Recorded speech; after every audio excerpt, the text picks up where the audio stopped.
The Vision High School Sports Beat is brought to you by the 12 locally owned dealerships of the Vision Automotive Group, offering Buick, GMC, Dodge, Chrysler, Jeep, Ram, Hyundai, Kia, and Nissan. Check out all the selection at any location online at visionauto.com.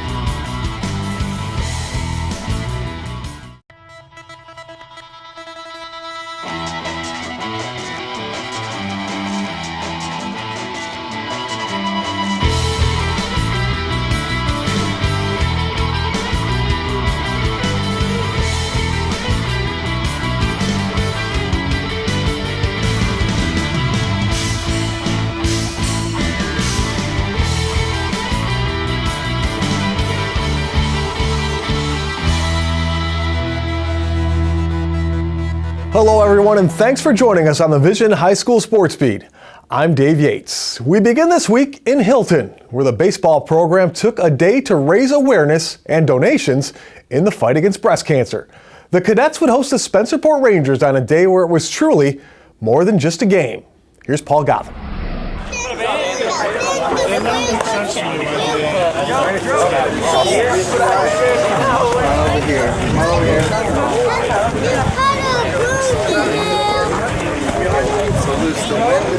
And we are extremely lucky to have you supporting us on this special day. Friday, April 28th marked the 10th annual Breast Cancer Awareness Day at Hilton Schwanke Field. A tradition started by head coach Jeff Murphy brings together the community in a battle that touches everyone. For the last 10 years, we've really gone out of our way to raise awareness and recognize those individuals that have it and are battling it currently, or have completely fought it and have, got rid of it. And those individuals, it's just helping them go through those treatments and raise money for the technology and research, so they can clearly fight it. Breast cancer is something that's affected, like everyone knows someone it's affected by, so it's awesome to come out here and be able to raise money and support for all those people, and it's just an awesome experience. It's bigger than baseball.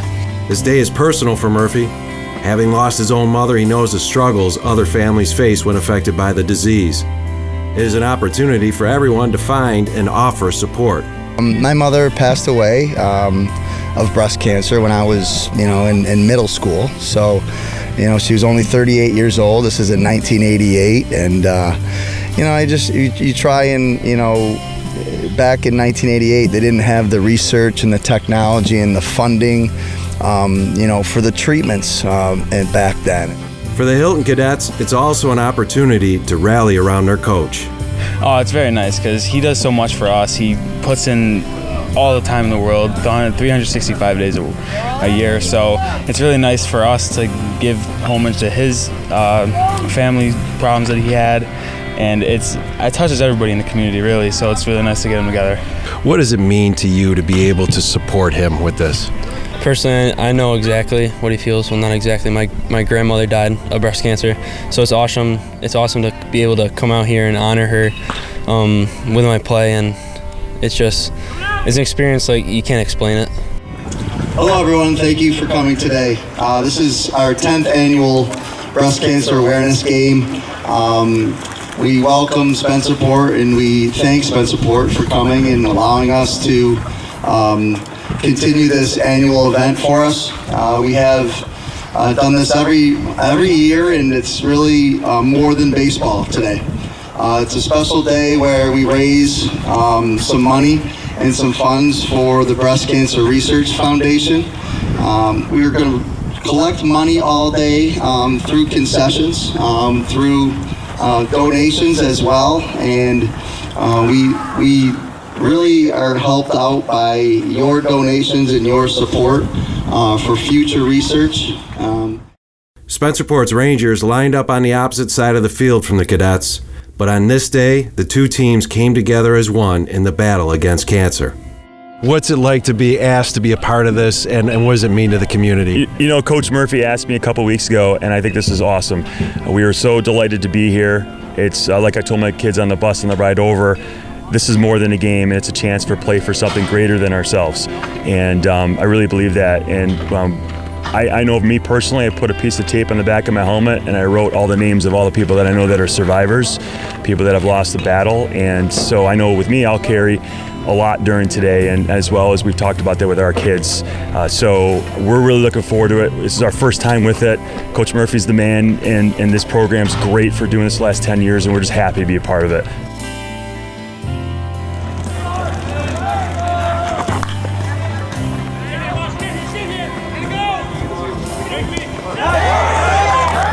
On the field, Hilton jumped to a 6-1 lead, but had to rally late to hold off Spencerport. Nick Roloff scored the game winner. David Sturpey hurled an inning and 2/3 of relief for the win. It's a great day overall. It's a great atmosphere, and we're lucky to have, Spencerport come today. We've had all sorts of schools come over the last 10 years, and it's just been a great tradition for our program and for our community and for our school district as well. What does it mean to you as being the coach and seeing your guys just grab onto something and run with it? It's sometimes it gets me emotional, to be honest, but this is why we do it. We do it for these guys here. We do it for, sometimes thinking, we're always preaching, on the back of our shirts, we say, who are you playing for today? And we know who we're playing for today. We're playing, for the people that are affected by the disease, and we're playing for my mother, and we're playing for, people that, have been affected by it. So it's going to be a great atmosphere today, and we're really looking forward to playing this game and continuing this tradition of ours. From Hilton, this is Paul Gotham with the Vision High School Sports Beat.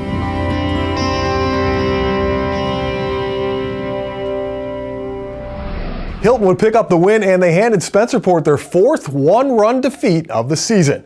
Coming up, we are talking baseball with Paul Gotham in the Dunkin' Donuts High School Notebook. We've got that and plenty more when the Vision High School Sports Beat returns.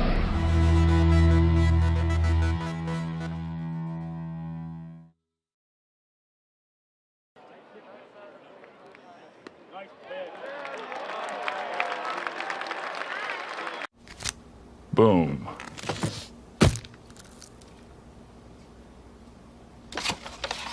Go-getters, get 2 with Dunkin' Go-Tos. Boom. 2 sandwiches for $2, $3, or $5. America runs on Dunkin'.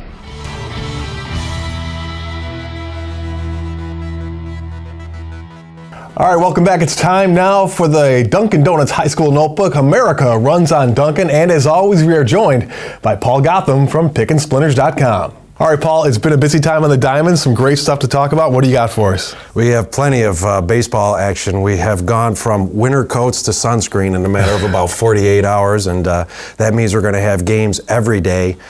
Teams playing, as a matter of fact, Brighton is going to pull off the rarity where they're going to have the doubleheader against 2 different teams. Brighton, of course, the last Monroe County team to get started. So that full coverage, we'll have our local D3, you'll have that coverage on the site, as well as the Red Wings. Kevin Aklubja, myself, and Chucky Maggio will be joining us for the summer to cover the Red Wings. Hey, Chucky Maggio, Eastridge graduate. I like to hear. Chucky's a good guy.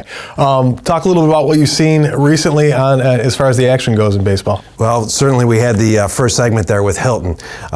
Hilton's struggling, a little under 500, but a noteworthy thing is that David Sturpey comes in at the end of that game and gets 5 outs. And when we get down to sectional time, when you have a kid that can come out of the bullpen, so to speak, they don't really come out of the bullpen, but and nail down 5 outs without any trouble, that could be the difference between advancing and not. And if Hilton's going to upset someone, it could be with a guy like David Sturpey on the mound.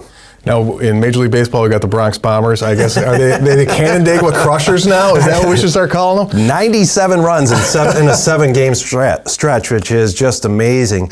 They set a program record with 29 hits against Greece Athena. They've had 3 games of 20 hits or more in this 7-game stretch. Seth Vigneri follows up a 7 for 9 week, and goes 4 for 6 against Athena with his first home run, first varsity home run. The sophomore catcher, who was an all-county performer last year as a freshman, in the middle of that lineup with Cooper Krunick and then Jordy Johnstone leading off. A lot of bats, a lot of runs, and that's a lot of production for Dale Worth's squad. Talking about a lot of bats, a lot of runs, a lot of production. There's some Section 5 products that had some pretty impressive weekends. April 28th, on one day, you have Brendan Smith and Andrew Bailey both go for the cycle. The cycle is rare enough as it is, but to have two guys, that are Section 5 guys, do it at the collegiate level on one day is impressive. Brendan Smith needing only 4 innings and 4 at-bats to do it. And then on top of that, you go with Mitch Henshaw and 5 home runs and 10 RBI for Potomac State. Mitch will be going to St. John's, the Red Storm in the fall, so he's definitely paving his way and getting ready for that performance. I don't know which is more impressive, the 5 home runs or the fact that he only got 10 RBIs with the 5 You home would- runs. you would think. That is one heck of a weekend for some local guys. So plenty of stuff coming up on the website. Always great to go in there and see. And how about some basketball even? Some great news as of late. Miles Brown, North Star Christian's Miles Brown, named Class C New York State Player of the Year. Gerald Drumgoole named third team Class A. Class A third team. Gerald picked up 3 Division I commitments since getting that. He is now has an offer from Albany football and basketball, as well as Vermont, where he could team up with Anthony Lamb, and then now St. Bonaventure. So yeah, a lot of great stuff on the site. All right, Paul. Always a pleasure. Thanks for joining us. Thank you. This has been the High School Notebook, brought to you by Dunkin' Donuts. America runs on Dunkin'.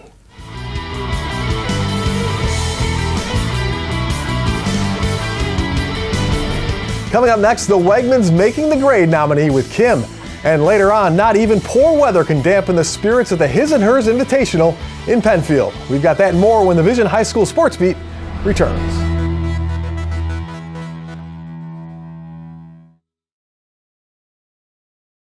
And now to Eichel. He floated one.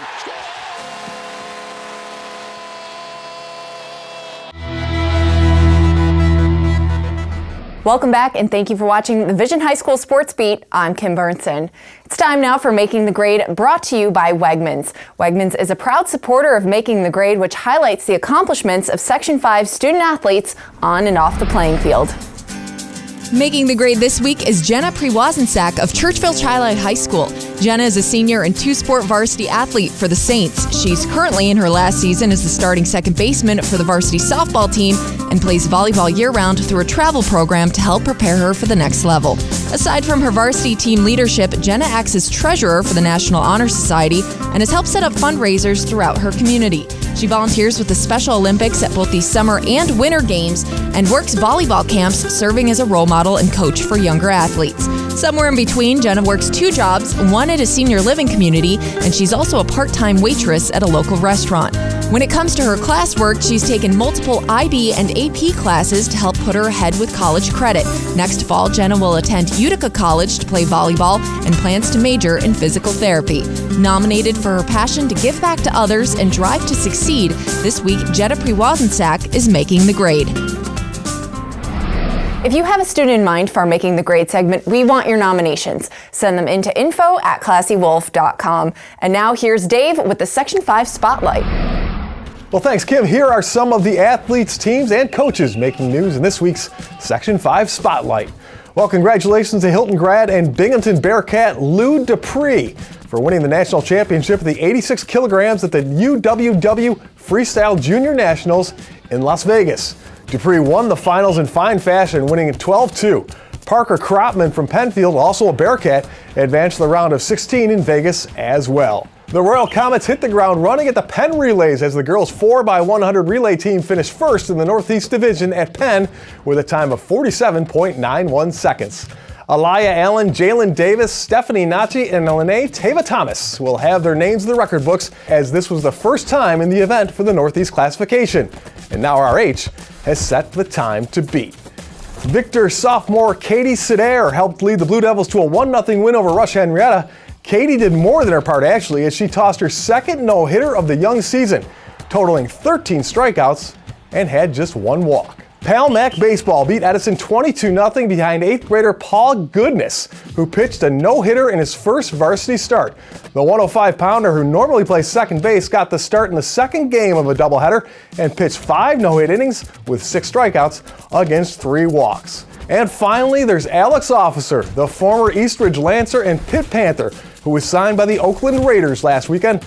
Officer played in all 51 games in his 4 years at Pitt, starting 48 of them at both center and guard.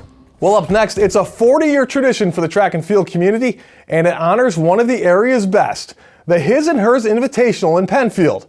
We've got that story and more when the Vision High School Sports Beat returns.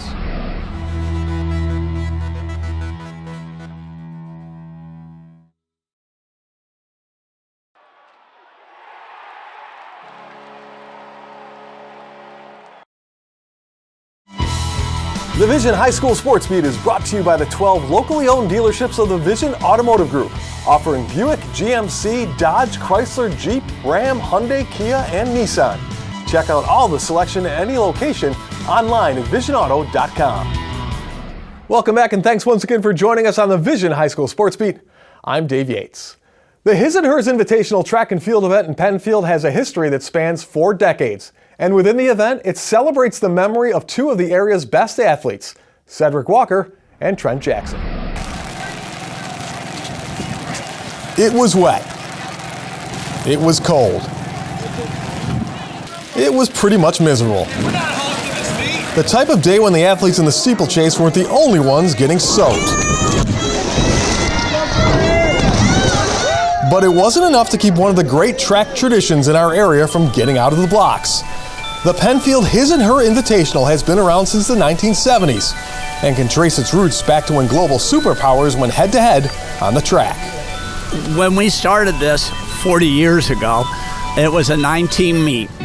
And the idea was, back then at that time, they used to do dual meets between the United States, say, and the Soviet Union, as it was called then. And they were big. In some ways, it was bigger than the Olympics. And we thought it would be kind of cool to do something like that. So as opposed to having a boys score and a girls, it's combined. There are 2 races that give out trophies, and they are very special events. The 400-meter hurdles is named in honor of Cedric Walker, and the 100-meter dash is run in memory of Trent Jackson, 2 track legends whose impacts are still being felt. We have some of the past winners who are here, and I asked them to come out and help present the award, and I think that means a lot to them also, in the memory of, 2, not only they were great athletes and great coaches, they were great human beings, and so they're missed. From my point of view, because Trent coached me, he was track and field in the area. He not only coached me while I was at Franklin, but he also coached everybody else that came through there, even different schools. I was mad at the time, but I know what he was doing for the area. So he really did a lot for track and field in the Rochester area. As for the races themselves, the Cedric Walker Memorial 400-meter hurdles were won by Athena's Kaleki Dimbo on the girls' side, and the boys' winner was Michael Warren of UPrep. Derek Rogers from Gates Chilai took the win on the boys' side of the Trent Jackson Memorial.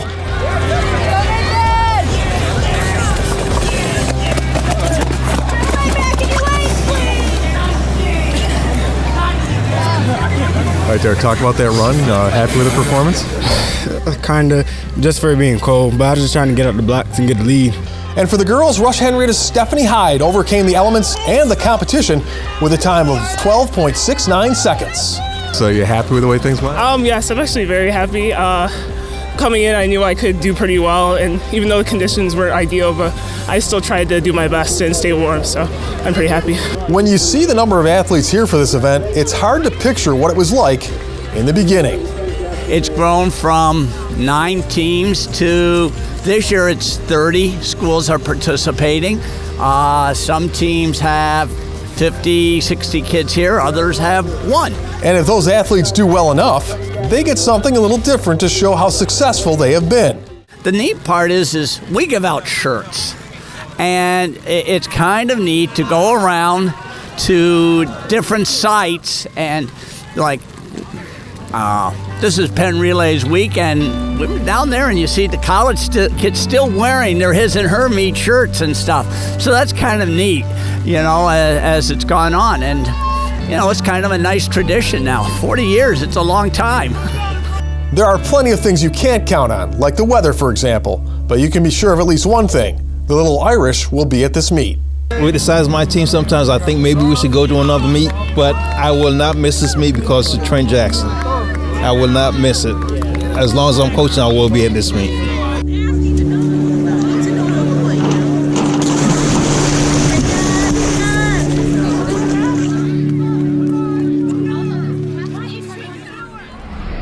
The overall scoreboard showed Penfield coming out on top just ahead of Rush Henrietta. And a huge shout out goes out to all the coaches, athletes, and parents for making the most of a truly bad weather day. Well, we'd like to thank our sponsors, especially the 12 dealerships in the Vision Automotive Group, for making the high school sports beat possible. Thanks for watching. We'll see you next week.